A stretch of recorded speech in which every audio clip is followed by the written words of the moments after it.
ನಮಸ್ಕಾರ ಭಕ್ತರೇ, ಸ್ವಾಗತ ನಮ್ಮ ದೈವಿಕ ಜ್ಞಾನ ಚಾನಲ್ಗೆ.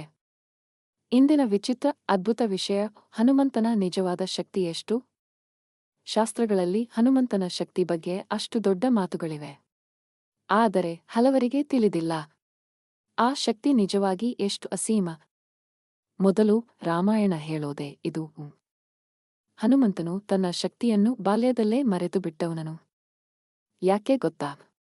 ಒಮ್ಮೆ ಬಾಲ ಹನುಮಂತನು ಸೂರ್ಯನನ್ನೇ ಫಲ ಎಂದುಕೊಂಡು ಹಾರಿಕೊಂಡು ಹೋದ. ದೇವತೆಗಳಿಗೆ ಅದು ಅಪಾಯದ ಲಕ್ಷಣ ಅನಿಸಿತು. ಇದರಿಂದಾಗಿ ಇಂದ್ರನು ವಜ್ರಾಯುಧ ಅವನಿಗೆ ಹೊಡೆದ.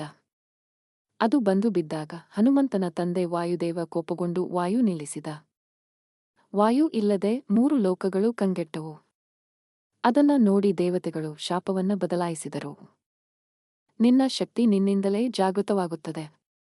ಯಾರು ನೆನಪಿಸಿದರೋ ಆ ಸಮಯದಲ್ಲಿ ನಿನ್ನ ಬಲ ಪ್ರತ್ಯಕ್ಷವಾಗುತ್ತದೆ. ಅಂದರೆ ಹನುಮಂತನ ಶಕ್ತಿ ಎಂದಿಗೂ ಹೋಗ್ಲಿಲ್ಲ. ಆದರೆ ಅವನೇ ಅರಿತುಕೊಳ್ಳುವ ತನಕ ಅದು ಮೌನವಾಗಿತ್ತು. ಇದಕ್ಕೆ ದೊಡ್ಡ ಉದಾಹರಣೆ ಸಂಜೀವಿನಿ ಪರ್ವತ ಘಟನೆ. ಹನುಮಂತನು ಗಂಗೆ, ಯಮುನಾ, ಸಮುದ್ರ, ಗುಡ್ಡ, ಕಾಡು ಎಲ್ಲವನ್ನೂ ಒಂದೇ ಹಾರಾಟದಲ್ಲಿ ದಾಟುತ್ತಾನೆ. ಭೂಮಿಯನ್ನು ಕಂಪಿಸುವಷ್ಟು ವೇಗದಲ್ಲಿ ಹಾರಿದ್ದಾನೆ ಎನ್ನುವ ವರ್ಣನೆ ಬರುತ್ತದೆ. ಇದು ಸಾಮಾನ್ಯ ದೇಹಶಕ್ತಿ ಅಲ್ಲ. ಇದು ದೇವಶಕ್ತಿ. ಏಕೆ ಎಲ್ಲರೂ ಹನುಮಂತನೇ ಶ್ರೇಷ್ಠ ಬಲಶಾಲಿ ಎನ್ನುತ್ತಾರೆ? ಅವನ ಶಕ್ತಿ ದೇಹದಲ್ಲಲ್ಲ, ಮನಸ್ಸಿನಲ್ಲಿ. ಹನುಮಂತನಿಗೆ ಭಯ ಎಂಬುದು ಗೊತ್ತೇ ಇರಲಿಲ್ಲ. ಒಂದು ವೇಳೆ ಅವನು ತನ್ನ ಶಕ್ತಿಯನ್ನು ಹೆಚ್ಚು ಬಳಸುತ್ತಿದ್ದರೆ? ರಾಮಾಯಣದಲ್ಲಿ ರಾವಣ, ಕುಂಭಕರ್ಣ, ಅಕ್ಷಯಕುಮಾರ ಯಾರೂ ಉಳಿಯುತ್ತಿರಲಿಲ್ಲ. ಕೆಲ ಪುರಾಣಗಳು ಹೇಳುತ್ತವೆ. ಕುರುಕ್ಷೇತ್ರ ಯುದ್ಧದಲ್ಲಿ ಹನುಮಂತನು ಮೌನವಾಗಿದ್ದರು. ಬೇಕಿದ್ದರೆ ಒಂದೇ ಕ್ಷಣದಲ್ಲಿ ಯುದ್ಧವನ್ನು ಅಂತ್ಯ ಮಾಡಬಹುದಿತ್ತು. ಮಹಾಭಾರತದಲ್ಲೂ ಭೀಮನನ್ನು ಒಮ್ಮೆ ಪರೀಕ್ಷಿಸಿದಾಗ ಹನುಮಂತನು ತಾನೇ ತನ್ನ ಪೂಜ್ಯವನ್ನು ಕೂದಲು ಎತ್ತಲು ಹೇಳುತ್ತಾನೆ. ಭೀಮನಂತೆ ಶಕ್ತಿಶಾಲಿಯಾಗಿದ್ದ ಯೋಧ ಕೂಡ ಅದನ್ನ ಎತ್ತಲಾರದೆ ಸೋಲಿದ್ದಾನೆ. ಇಲ್ಲಿ ಹನುಮಂತನು ತನ್ನ ಸಾಮಾನ್ಯ ಮಾನವ ಬಲಕ್ಕೂ ಮೀರಿದವನೆಂದು ಸ್ಪಷ್ಟ. ಭೌತಿಕ ಲೋಕದಲ್ಲಿ ಹನುಮಂತನು ಶೂನ್ಯ ತೂಕದಂತೆ ಹಾರಬಹುದು. ಪರ್ವತಗಳನ್ನು ಹೊತ್ತುಕೊಂಡು ಹೋಗಬಹುದು. ಸೂರ್ಯದ ತಾಪವನ್ನೇ ತಾಳುವ ಶಕ್ತಿ ಹೊಂದಿದ್ದಾನೆ.